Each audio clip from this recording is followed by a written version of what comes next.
Hello, welcome back to another episode of the Weekly Weaves. We are going to be discussing last time's anime assignment, not last week, because we had a couple week hiatus. We're going to be talking about Radiant, and if I remember correctly, you assigned it. Fuck yeah, I did. Shall we talk about it? Do you want to? You're the one who assigned it. Of course. I love Radiant so much. Also, I just want to get this out of the way. I want to see how you guys feel about it, because this was actually bothering me the entire time. I never watched this show dubbed until I think I watched it dubbed last time for our second watch through. I don't really remember though, but I watched it dubbed this time, and oh boy, did I not like it. You didn't like the dub? No, I did not. I did not. I think Caitlin Glass as Melly is really good. Yes. I'm not a huge fan of Seth. Not a huge fan of Seth. Seth sounds like Bryce Paperbook a lot to me every now and then. But with a and it scratchy throws me voice. off. Seth reminded me of fucking, what's his name, from Malcolm's Brotherhood. A little bit, Edward. Oh, Vic Mignogna? Yeah, but a little bit more annoying. Yeah, kind of. I didn't like Merlin's voice. I didn't like. I agree with that. Didn't like Merlin's voice. I didn't like a majority of them. The one I was severely most disappointed with, and it just so happens to be probably my favorite character in the entire season. Eye Patch Boy? No. Grim? Doc? Nope. Who the fuck else did we get introduced? Oriko? Or whatever. Her. Oh. The Night Sorcerer, who was who I feel like was one of the most well-designed characters in this season, but I don't like knocking voice actors at all. I feel bad when I do it because I like a lot of them that we've talked to, Yeah. and I know they try their best, but for some reason, when I was watching her, I don't even know who it was that did the voice acting, and it may not even been her, it could have been whoever's choice, but maybe it could have been just her. But the voice was awesome. I think the voice did fit her. But when it came to like showing emotions and certain things, her voice literally, in my opinion, stayed the same the entire series with no fluctuation at all in terms of. Allie Mims. Yeah, I'm looking at her stuff, seeing if she's... But you guys get what I'm saying when I talk about it? Like when she was arguing with the queen, or when she was her emotional moments, it just sounded like she was talking regularly, and I didn't feel the impact necessarily when she was talking. That's something that bothered me a lot, and I think that took away a lot. She hasn't been in a lot of things in general. She's done a lot of like additional like background voices for a lot of characters. I think the one that she's more quote-unquote well-known for is probably in Horimiya. She was Miki Yoshikawa. Who I don't remember. She's only in 2 episodes. Yeah. But yeah, the voice acting kind of took me out of it a lot, but I still love the show so much with all what was going on, especially with the purpose behind a lot of the emotional problems that was brought to or not the emotional, but the inner conflict between the core group with Seth and Melly and baby boy Doc. Yes, with them and their friendship dynamic in the beginning when Seth. Like, they both had their reasonings, and then Seth realizing after Doc was talking to him, like, why she was kind of upset, and, like, you were just another person to leave her. And I was like, oh, fuck, dude. Like, that whole thing, and then the dynamic between Seth figuring out more of who he is, and, like, about his older brother, and that, and trying to figure out more about those darkness power, and then we got the conflict between the kingdom and the outside, and the merchant group, and the Inquisition, and the fucking... Merlin, and then playing an aspect in the role, but just hanging out in Myrddin or Myrddin. It's something weird, and just his aspect of how he just wanted to destroy humanity and all that, and that's his inner conflict was like he just wanted to hurt them all, but him finding the love of his life kind of like quelled that anger in him. Yeah. But it's still there. Obviously, he still wants to do it, but he's starting to see that there's hope for humanity, but it's hard, you know. And the fact that he gets to keep his kids now, losing that. So I will say the voice acting, the one person that I always love, the two of them really, I love Grimm and Dragunov. I think Dragunov's voice acting... Dragunov's so fucking cool. I think his voice actor does a great... I think his voice is perfect. Yes. For him. I also really like Grimm, and I just discovered that Grimm is Eric Vale, who is Sanji. Oh, hell yeah. As well as Trunks. Yeah. Also, real quick, A little off topic. Happy birthday to Frankie and Shanks. Their birthday is today, as of March 9th. Hell yeah. Back to our topic. It is also someone else's, too, but I don't remember. Yeah, I loved the second season a lot more than the first season. But even the first season is still fucking good. But that was just mainly because I feel like there was a lot of more emotional things going on. Like the story, I feel like is very well written, and what's happening. But definitely I feel like I'm gonna watch a sub. Not to knock on them, but I also could be just because I watched a sub initially when I watched it, and I just have that attachment to it instead of the characters before. Right. Could be a main thing. I watched it dubbed the first time. I watched it dubbed again this time. Frenchie mentioned in our chat, or I think it was in our chat, that it felt very slow towards the beginning. Like it had kind of a slower start before ramping very quickly. I feel like that was good though. It was. It helped build things. Like it helped build the area. It's Mihawk's voice or birthday too. Mihawk, that's what. It helped build in my opinion, it helped build the little area that they were in. The dynamic between the Night Sorcerers and the church gave us a little bit of background between, not the church, the kingdom, and the secret society that was happening. It got us built up into that knowledge then, and all that, and then immediately just getting into the war on episode, 12, was it? 13, 14? It was. And then just having that for Yeah. ever. Yeah, the war was really cool. I did like that. I still think that season 1 was better. Really? I think season 1 was better because it obviously set up the world, it set up the characters, but it also felt like, for some reason, it just felt like there was more on the line. Like, you know what I mean? Like, because they had so many different conflicts, and it just felt like there was so much that those actions that happened in season 1 greatly affected what season 2 had. But it felt like season 2's only big thing was just the war. No. In regards to story, because with the war we had Dragunov changing over, we had Melly and Seth getting back together, as well as gaining a new ally. That was before the war. Well, the gaining the ally was technically after the war. Oh, I talked about her being part of the group. Yeah, but yeah, also they were still we got, they were a squad before that. Yeah, But her and Melly, him and Melly becoming friends again was before the war. That was I guess that's fair. when he was training with Merlin. Yeah, The war did play a big part, but in terms of all the other little stuff that happened, just with Merlin and the background thing besides the war, just that sets up a lot of things and dynamics in the world. They set up a relationship with a huge, even before that.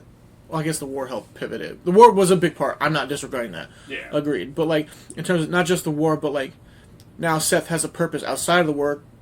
He's got more information than he needed. He's got he learned more stuff from Merlin that he needed help control. He can use that power without going berserk now. Maybe not now because the thing got destroyed right. around the peeper. That's fair. But he's now able to use Fantasia to create, and that's another new goal he's got, to help spread around the world and teach, and that helped develop his character a lot more. That's fair. You convinced me. No, I agree. I'm conflict. I feel like a lot of shit did happen in season 1, but I feel like more than just the war happened. That is also very pivotal. That's fair. I feel like, I think the issue was with season 1, we Rumble went to Town was multiple fucking places. crazy. We went to multiple places in season 1 to where there was a lot of other things that felt like it was going on, whereas season 2 was solely focused around this area. I did like how in season 1 with Rumbletown, how that whole conflict put an idea in not just Seth's mind, but some other people's minds that maybe Nemesis, dumb. Just call him Nemesis. You know what I mean?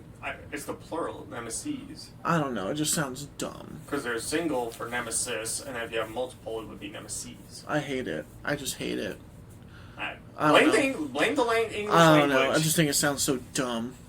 But with that, how they're To be fair, it could also sound dumb in Japanese. We just don't fucking know. That's fair. That is fair. But the fact that they may not all be, they're not bad inherently. You know what I Yeah. mean? Like we saw that when he was fighting with that other sorcerer that was just hanging out with the gerbil rat ones. I was gonna say that That's a good. plot started in season 1, but really carried through. It's starting to like carry like you know. I also like finding out about the impact that the Nemesis and the sorcerers have on just normal people in the same kingdom that don't even like ostracize them. Like they're living in the kingdom of magic, but like their impact and stuff like that. And I like the political maneuvering a lot in this show. It's something that I really have grown to like in some of the books I've been reading too, of just the underhanded tactics that different government groups will take, and that's exactly what the Inquisition does. Yeah. The murdering your own people, causing damage. It's like, no. In all honesty, the Inquisitors, they very much remind me of Shinra in Final Fantasy VII right now, because I've been playing a lot of it. Shinra is one of those things where, you know, they're trying to do the best for humanity, but they're also doing like underhanded tactics on. They're not even doing the best for humanity. They're literally just trying to proceed with their political agenda. It's not about doing the best for anything.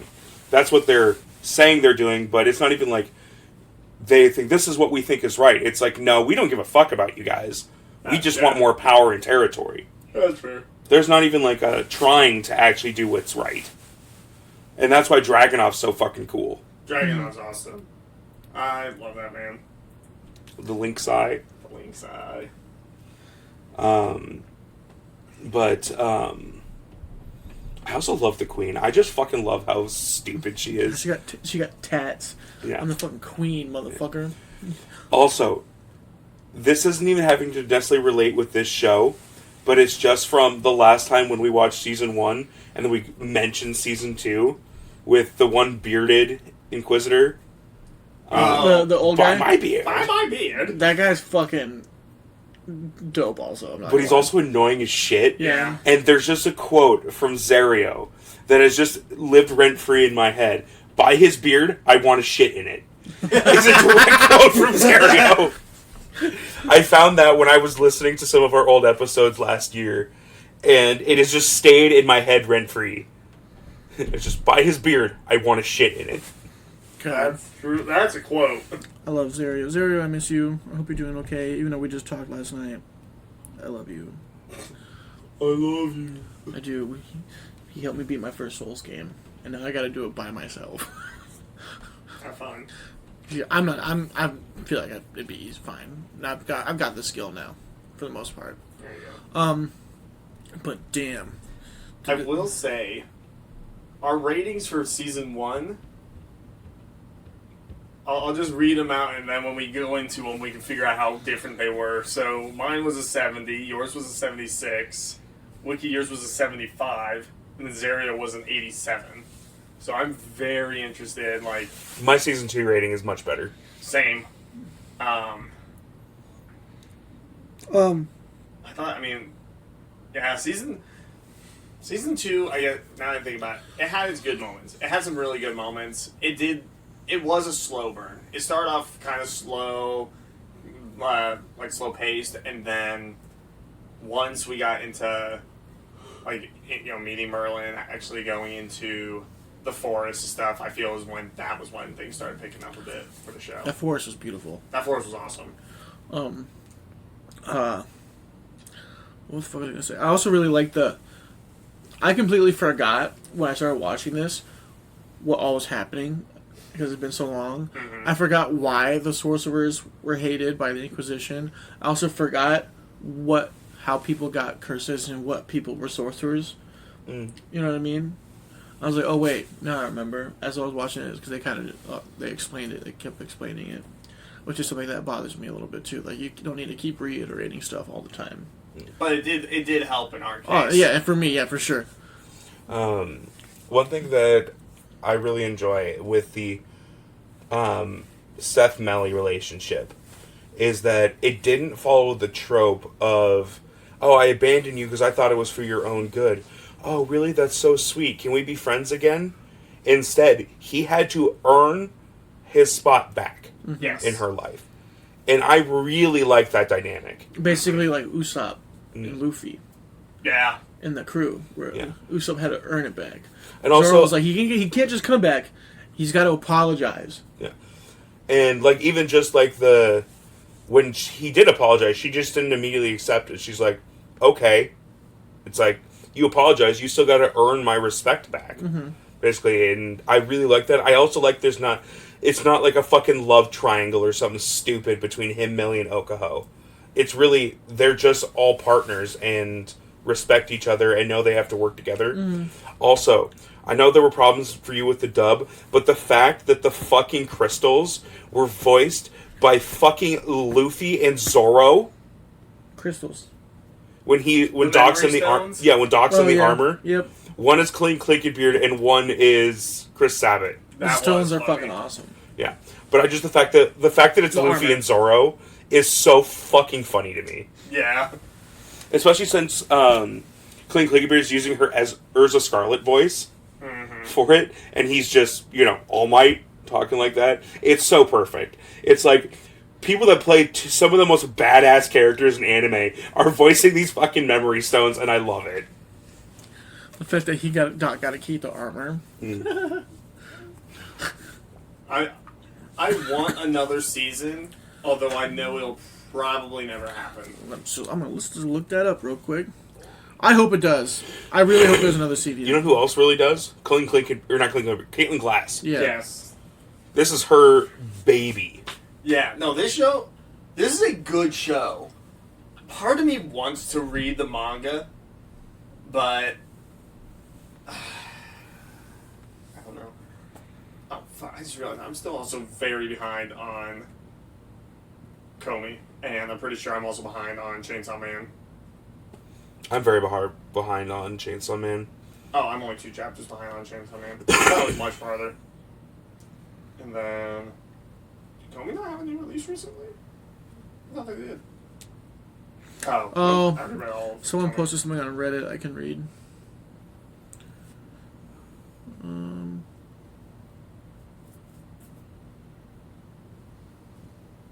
Someone posted, I highly doubt there will ever be a season 3.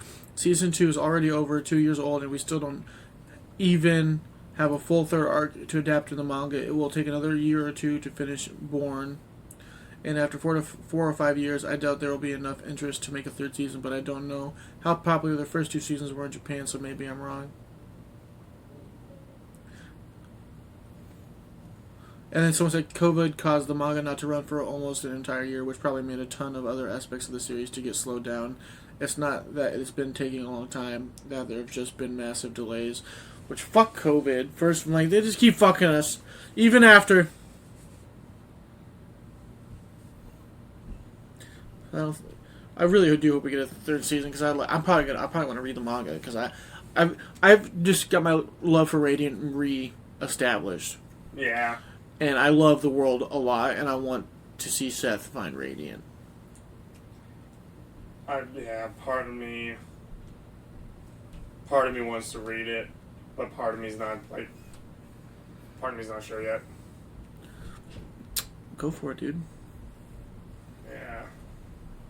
Maybe when I might start reading it when some of my other things on Webtoons take their break, which normally is during the summer. They take a break for each season. Mm-hmm. So I might wait during then to read Radiance. That way I have the time to do so. But I don't know. I mean, with the new job that I've got coming up and everything, we'll have probably a lot less time to be able to read those things. So Yeah. I'm driving and cleaning a bunch of times. So I'll have to. I'm excited for you. I am too. My schedule's going to change very much, so I'm going to have to really time things out better. But thankfully, it's in town, so it won't be too bad. It's like a 5-minute drive. Yeah. I ended up going to my interview 20 minutes early because I wanted to make sure I got there. Most of the time I want to get there in time. And I was like, it's in town. And I'm like, you know what? I'd rather be early than be late. Mm-hmm. That's just my mindset forever. But, yeah. I don't know what else to really, Oh, I want to know more about the Mommy Inquisitor. The one who was trying to suck up all the darkness. This fucking...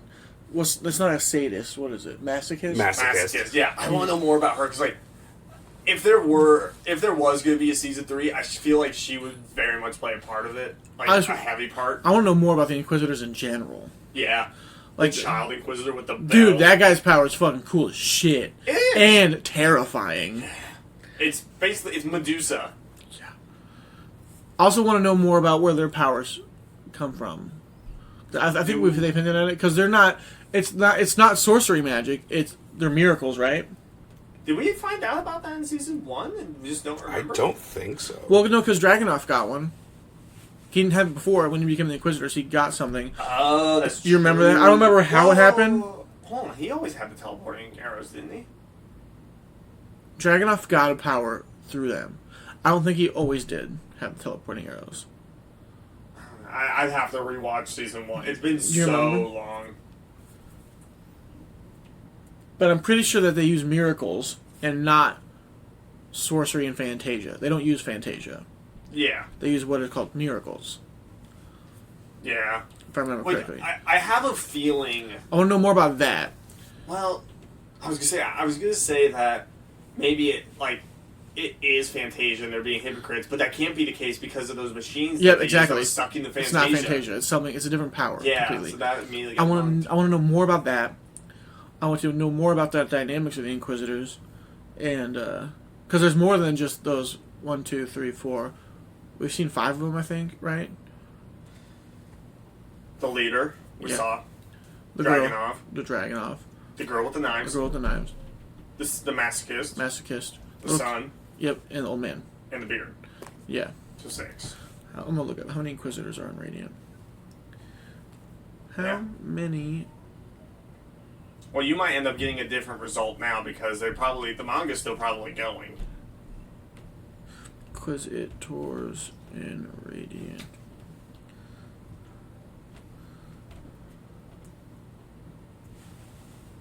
Frenchie, any thoughts? While he's looking up his stuff. I really want to see Radiant. You Like, want more? I want them to find Radiant. Yeah. Like, that's such a big... Like, that is the point of the show. That is obviously the name. It is the one piece of this show. Yes. Except that the show has 2 seasons instead of 47. Yeah. Erica and I are almost caught up on it. I think next The week. Thaumaturge. That's what they're called. The Yeah. Thaumaturge. Thaumaturge. Of course, there's Star Wars. Yeah, but the Inquisition. Oh, that's fair. Yeah, Erica and I realized that probably next week we'll be caught up on the dub. So good. And then I told Erica, I was like, well, now it's a matter of, do you want to try watching the sub? Or do you want to just wait for more dub and we just continue our poster? And I think we're going to just continue our poster and just wait for the dub solely because there's going to be a lot of bouncing back and forth on the subtitles, and I don't want Erica to feel like we have to pause it so she can try and understand what was being said. There's 6 Thaumaturge. Okay. This is what it looks like. Well, is the old guy still alive? You got Torque, Dart Dragunov, Santori, Olmenia, Lisa I don't know how to say it, that one chick. And then Von Tepes. He was the guy that initially, I think, fought Seth in the Rubble Town. Gotcha. Can we talk about the fucking sword guys? But they just kept fighting. They just kept fighting. I loved those guys. That shit was so funny. They were like complimenting each other. It's like, we would have been best friends in another life. Honestly. They would have. One thing I want to know more about Seth's older brother in that whole scenario as to why he just decided as soon as Seth's other brothers came to this theory, brought it up to his brother, and they just shipped him to the Inquisition. Like, why the fuck? Like, why would he do that? You know? Yeah. What's his deal? What's going Unless on? he doesn't have a choice. It's like, in order for me to survive, I have to do this or something. I don't know, but I want to know more about it because damn, is that intriguing? Yeah. And the theory, I want more about that theory, like the curse, that's kind of also nuts. That makes sense. Like that would be What's up? Oh, the curse. the. That makes sense. I thought you said he had nuts. I'm like, hold on. That would be nuts. Okay. So that curse would be nuts if the theory that they had was true. Of that, maybe someone's curse is to make more, that they're able to make offspring or like shit like that. Also, when at the end of the series in episode 21, when they were like, "We're gonna be just reveal each other's curses now. Like we were gonna get close to each other, not stay far." You know. And I was like, "I got 2 nostrils and 1 nose. That's normal." Jack. Oh, I got 2 necks, 1 head. It has 6 nipples. Are they in your beard? That Or guy what are you cracked gonna me up. do? Show us your beard nipples? That guy was like, first off, this is why we should do this. And second off, well, just do it. Dude, and the fact that that one chick is now the princess and the heir to the throne is wild. That was, And then she's like, cool. See ya. And then just leaves. And goes That's because she was told to leave. I think my curse turned my hair blue. I get more beautiful by the day. It's not at all the fact that you're a fucking giant. Yeah. Giant mommy. Giant mommy. Mommy? Demon mommy. That was... I've been waiting for you guys to get that. I know. Jeez. Oh, you want Nico Robin? Yeah. Best part, she's fighting Black Maria. Her and... Spider mommy. Yeah. But Black Maria's voice actress performed a concert with Stephanie Young last year. That's awesome. Yeah. Respect. Hell yeah. God, this show's so good. I need another season. Fuck! Any other... Melly's still hot. Melly's still hot. Angry Melly's hotter. Yep. I feel like Melly. I really feel like Melly was not nearly as important this season in terms of like to the progression of the main plot outside of her relationship with Seth. Yeah. Which that was an important part of the plot, I feel like, this season, though. But like I feel like she didn't do anything during the war. I mean, she was fighting a fucking thaumaturge by herself. Were they? That lady wasn't a thaumaturge, though. Yeah, she was. She was an apprentice, I thought.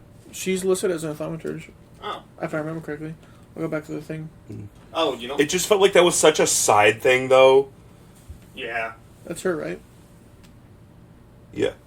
Oh, yeah, I guess she is a thaumaturge. Yeah, I guess she was fighting thaumaturge by herself, so that's pretty big. It did feel like a Nami Usopp kind of, like, storyline where, like, it's smaller, it's still impactful, but it's not nearly as big as, like, what the main, like, the big picture kind of thing. Yeah. No, I like season 2. I like this show a lot. I want more. I'll probably read the manga when I get some free time. I feel that I really want to read it because I want to know more, dude. I still need to finish fucking Shadow's House and My Dress of Darling. I'm so behind on those Oh, the manga. for the mangas. I just stopped reading them. I got so far in Shadow's House and then just stopped because I just couldn't find time. And then I'm on like chapter 90, I think, of Dress Up Darling. Like I was up to date, and then I just stopped. Why? One was I just never found time. I started getting into too many things. Started reading too many things, and I just kept forgetting about some of the other stuff I needed to read. And yeah, It happens. Happens to the best of us yeah, and the worst of us. yeah. But Shit happens. it does. The shit do be happening, dude. All right. Ratings? Ratings? Let's get this. I gotta write them. You want You someone want else one to of go? Well, us? Oh, I don't care. You can. okay. Go for it, Frenchie. Okay. Kick it off. So personal enjoyment, I gave it a 9, just because, like I said, there are certain points I thought dragged a little bit. I personally thought we didn't learn enough about his brothers. Yeah. Like, I feel like we came in. We learned that there was more than one now. Yeah, but I That feel was like huge, I left with more questions than I got answers. which is good. Yeah, but at the same time, like, Just like in Attack on Titan. yeah, but that's kind of like the entire point of the show. I just felt like we definitely could have gotten a little bit more, especially during the early parts of there. Also, the entire archive thing ended up being almost completely pointless, outside of Doc getting the armor by accident.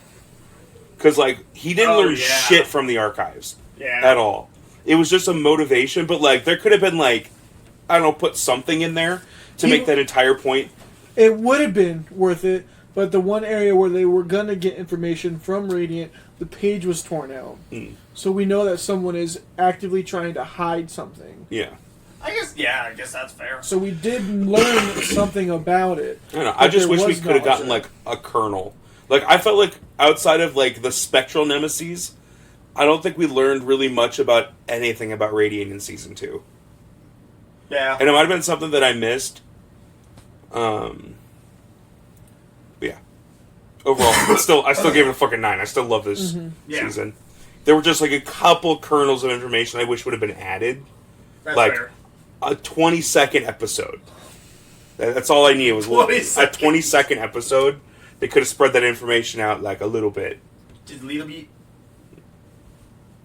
Animation, I gave a 9. The fucking Fantasia and the way it's shown in this show is so good. It is. Character development, I gave a 10. That was the whole point of the beginning of there. And that's pretty much most of Okaho's time as well.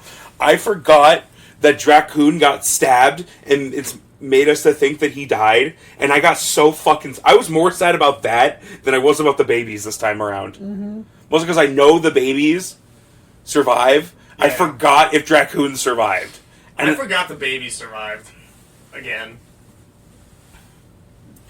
World building, I gave a 9. They do a great job of establishing, like, the history of the country as well as the Inquisition. That's something that Radiant's been really good at. Of all the places we've seen, whether it was Rumbletown, Major Lord Majesty's area, Master Lord Majesty. I think world building is really well done in this show. Soundtrack, I gave a 7. I really like the open for season 2. I do not really like the closing song. And the music in the show is fine. It reminds me a lot of Fairy Tale with some of the music that plays. That's Like, fair. inside the show. Yeah. Plot, I gave an 8. I think it's a really well-established plot. But like I said, there's a little lackluster here and there, I think. Yeah. VA performance, I gave a 6. There are some moments that are really strong, but overall, it's just kind of bland. Fair. Art style, I gave a 7. It's kind of the same thing there. I think it's a pretty generic design on everything. It's not below average, but there's nothing super special about it. Unlike the animation of how the Fantasia moves, how the magic is used, and just the abilities in general. Yeah. I do really like the forest. The forest was gorgeous. Yeah. The forest was really fucking cool. Uniqueness, I gave a 9. This is one of the few shows, I think, where the mages and wizards and stuff are the quote villains is Yeah. viewed on by the normal people. Like, there are some shows like that, but this one does such a great job of showing the shit they have to deal with. The ostracization, the Potential slavery. the attempted genocide, Yeah. and it's so good about establishing that the government is the problem, which is something that has been done a lot in shows, but the way they do it in this one, I think, is very unique. One Piece. And then recommendability, I gave a 10. Attack on Titan, too. Recommendability, I gave a 10. I tell people all the time about Radiant. Total, I gave it an 84. It was cool. Which is almost a 10-point jump, I think. I Um, think it's 9 points. you had a 76 originally. Okay, I thought I had a 75. Nope. Wiki had a 75. Like that. Yeah? You know what song that is? Didn't even understand half the words you were saying, to be honest. What? A few times I've been around that track. Oh, okay, now I know what you mean. Ain't no what? So, you know how my job title is chargeback analyst at work? I just got put on a new team because we got our supervisor switched around a little bit. I've been trying to get this as the team name since August of 2022. Our team name is officially Ain't No Chargeback Girl. Ain't no charge of that girl. I am so fucking happy about it, too. A year and a half I was fighting for that, and I finally got it. What the Truly a hill to fuck? die on. Ain't no charge a back, girl. Ain't no charge a back, girl. You get your credit fucked up. Don't. You should, now you gotta make a It's- theme song for it. Yeah, someone said that they didn't like that name. I'm like, that's bananas. Bananas. What they say when you said that? They just sent back, boo. That's So funny. me. That's some funny ass shit. That is. That's pretty damn good. I think it should stay that way forever, and they're just being a negative Nancy. Yeah. All right, Wiki. Okay. That's Reddit. The fuck? We don't need Reddit. We need Yeah. rating. Radiant, hold on, Radiant. Personal enjoyment, 9. Animation, 7. Character development, 10. Soundtrack, also 7. World building, 9. Plot, 10. Voice acting performance, 6. I mixed those up. Voice acting performance is a 5. Okay. Art style is a 6. Uniqueness is an 8. Recommendability is a 10, for a total of 81. All right. So for you, that was you originally had that at 75, so that was a 6-point jump. For me, personal enjoyment, I give it an 8. I thought it was good. I thought it was slow at the beginning a bit, so that kind of dragged it a bit, but the end payoff was very good. Animation, I gave it a 9. I thought it was pretty damn good. Character development, I gave it a 9. There was a lot of it. Soundtrack, I gave it a 7. I thought the intro was really good. The outro was fine. Music in between, like, it did feel very fairy tale. So I will agree on that. World building, I gave it an 8. I thought the world building was very well done. As same with last season. Plot, I also gave it 8. VA performance, I gave it 7. I honestly wasn't against the VA performance too much. I thought most of it was fairly good, but it could also be because I watched it only dubbed last time as well. Art style, uniqueness, and recommendation, I gave all 8s. Solely because recommendation on the 8 on this is solely because watch season 1 first. Don't just jump into season 2. So total for me is an 80, and that is a jump of 3 points. No, 10 points for me. My bad. I was looking at our average the first time. So the average for the 3 of us for this show, as I enter in these numbers, is it's probably gonna be like an 83. What? Hold on, I did numbers wrong. 80 plus 81 plus 84. What's that? Divided by divided by 3. I did 4 by accident. 82 is the average. So the average jumped up 5 points from season 1. Oh, just wait till we get Higgins. Yeah, and then those numbers are gonna change quite a bit. But Because this season is fucking the best season. No, okay. I don't know about that. It's also the second worst season. cheeky bastard. Well, that is it for us on this episode. Remember, the assignment this week is Magical Muscle Season 1. 12 episodes dubbed and dubbed on Crunchyroll. And until next time, see you all later. Bye!